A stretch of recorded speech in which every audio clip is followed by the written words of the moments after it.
Good morning!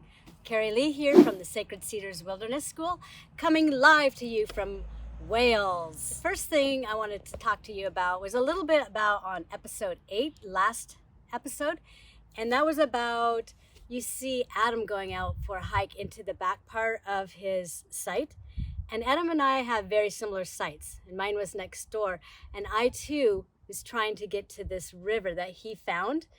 And I too was trying to get to that same river on day 47, which I thought was very interesting that we had the same thing in mind of like, we need to explore into the backcountry.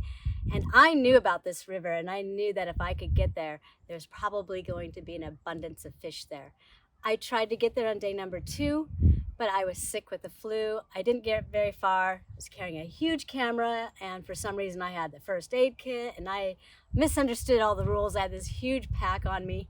I was so exhausted by half a mile. I had to turn around and come back. Didn't work. So I just thought it was interesting that we both had the same thought in mind, pretty much really close to the same time. I tried 3 times to get there. Never did make it, but I did see it from the helicopter when I came out. When I flew in, it looked like it was about 2 miles. When I flew out, it looked like 5 miles. Just saying, who knows how far it really was, but I was pretty hunkered down tired. So on the day that you see me shooting a squirrel with the arrow that bounced back, that was the day I was actually trying to get to that stream. It's a long journey, but I'm actually glad they showed that scene because it was hilarious. The squirrel was not that far up the tree. It was sitting on a branch 10, 15 feet away. I took my shot, bing, the arrow hit the tree, bing, bounced right back in front of my feet. And I'm like, wow, how perfect is that? Thank you. I picked up the arrow and I tried the shot again because it was so fun. Shot the arrow again, and obviously I missed it and went way past the tree. And it took me over 20 minutes to find that arrow. I did find it, but that also put me way behind as far as my original mission was to get to this stream, and it really delayed my journey a lot more. The days are so short, you don't have a lot of time to waste. So when you're out hunting for an arrow, it's like, oh my God. I could lose it, I could just give it up, but you don't really want to give up your arrows too. So that was a really fun scene for a moment, but it was also really aggravating that I had to take that time. The next thing is the windstorm. I'm so glad they showed this windstorm. It didn't quite happen on the time that they showed it, but I talked to the other participants and they all experienced the same storm. It lasted for 3 days. And from my memory, it was 3 days before the full moon, which clued me into what was going to happen in the future 3 days before the full moon. So I predicted weather a month in advance from when it actually happened. And we'll have to stay tuned to see what actually happens. Just saying. But that windstorm was cold, blistery, and coming from the south or southeast. Usually the wind would come from the west and go right over my shelter. But when it flipped around, we were getting those cold winds coming off of Greenland. And you know how icy cold Greenland can be, right? So that wind was coming in and coming right into the front of my shelter, and I did not have my front wall done. I didn't really need the front wall so much because it wasn't that cold, and I was protected from the wind, but then it flipped, and then it was icy dang cold. I'm like, okay, I got to work on this front shelter. I got to work on this front wall now. That was my thought with that windstorm coming in. I'm back from Wales and into my homeland in northern Idaho. So as you can see, it's a little windy here. And speaking of wind, I just wanted to come back to the part about my shelter. Now, so far on the show, you're just really not seeing a whole lot of my shelter. You're seeing the front, which is pretty open. It's got half a wall built, but you're not seeing all the nice sod on top of my roof, which is kind of a shame because it really was sealed up pretty tight, just except for the top half of my wall, which I do get fixed eventually. So it's kind of a bummer because I was really proud of that part, but you'll see it soon. I also want to come back around to the story of where I shot that squirrel and missed, and that the arrow bounced off the tree and came back. That happened because I'm using rubber blunts on the tips of my arrows. Now, I've never used rubber blunts before. I've always used judo points for small game, and at the last minute I was convinced, like, yeah, take a rubber blunt. I will never do that again. In fact, I don't think I'll ever shoot with rubber blunts. That was the second time. Well, the first time I shot the squirrel very early on in episode 3 or 5, I can't remember. And all I did was stun the squirrel. And there again, I was actually shot the squirrel. It bounced off the tree, it came back. That was the only time I appreciated having a rubber blunt because it came back to my feet. But I don't think I'll ever hunt with them ever again. So I just wanted to say that, explain that. Now, talking about my shelter, in fact, when the snow came, that very first snow, they show my site coming from the west, which is kind of cool because if you look into the picture of the snow, you can see a little black spot. That is my shelter, and you can see how far up the hill I am, about 2/3 up the hill from the river, but down in this ravine. And this picture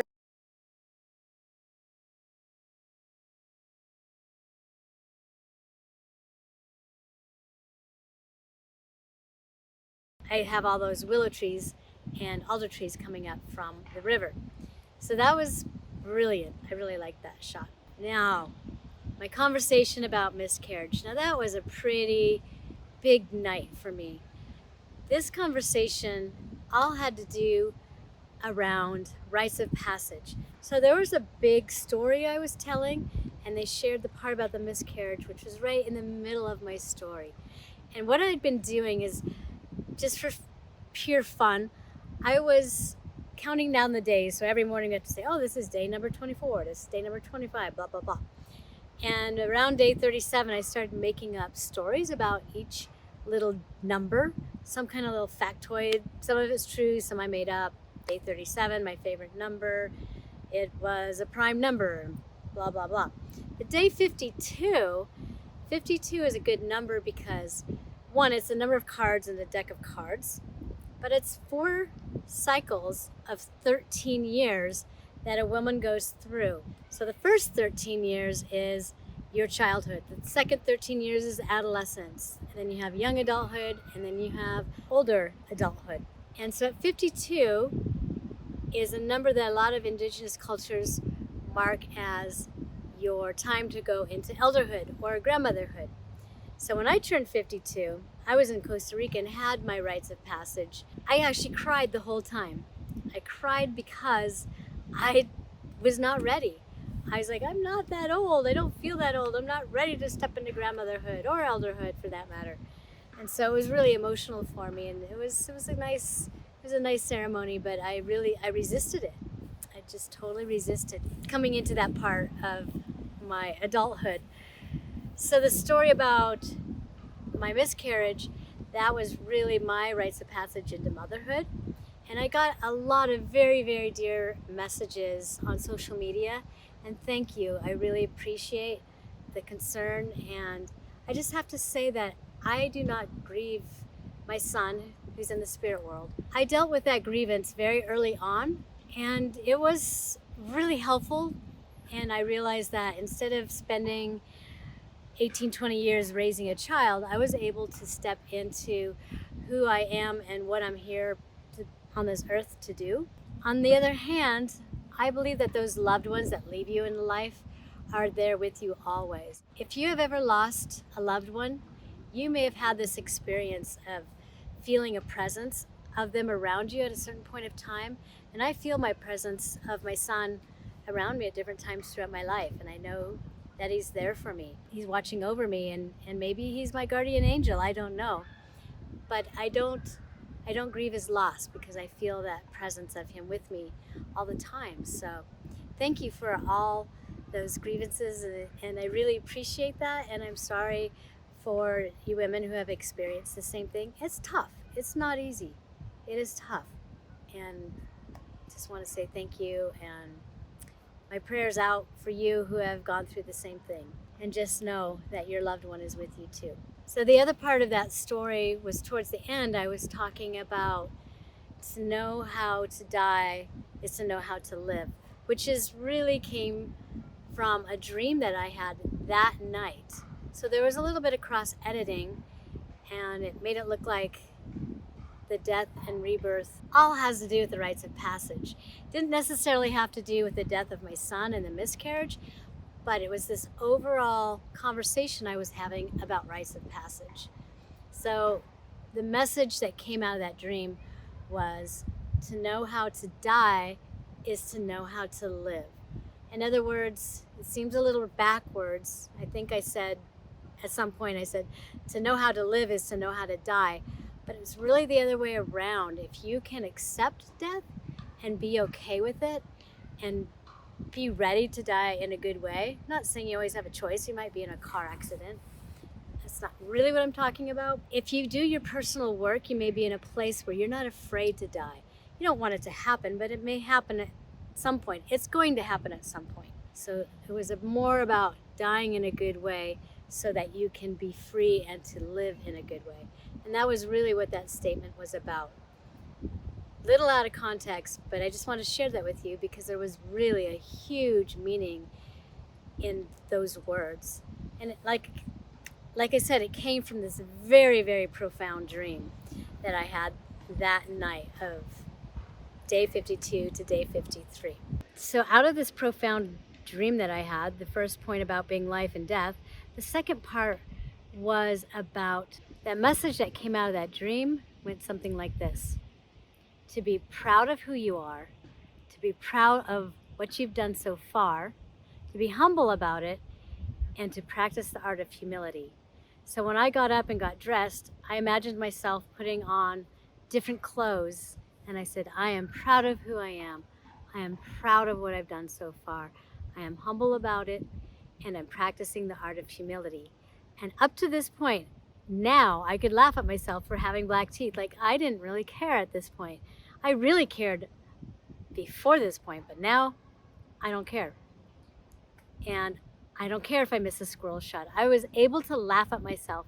And that's really important. That's really important to be able to do that for yourself and not get down on yourself for maybe not being the best. Just saying. But this dream was so profound, it changed my reality from here on out on the show. So my song, the soul song. This is a song that my friend Hillary wrote, and I love this song. And I asked her to write me this soul song so that when times got tough, I would remember why I was there and who I was. Because I know I can wander around and like kind of lose yourself, like, why am I here and what am I doing here? I could go home and have a nice warm bed and food served to me on a plate.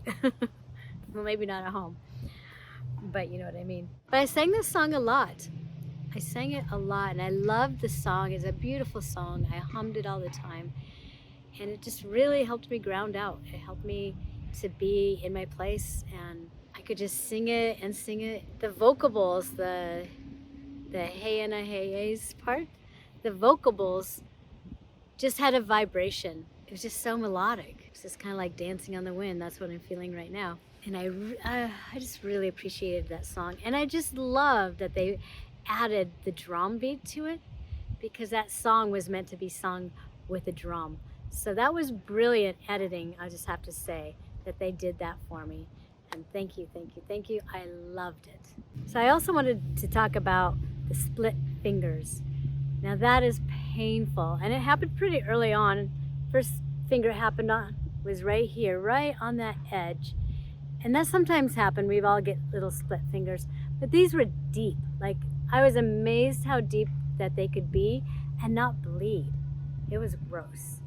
So the first one was on this finger. Just when this one heals, it took forever and ever and ever to heal.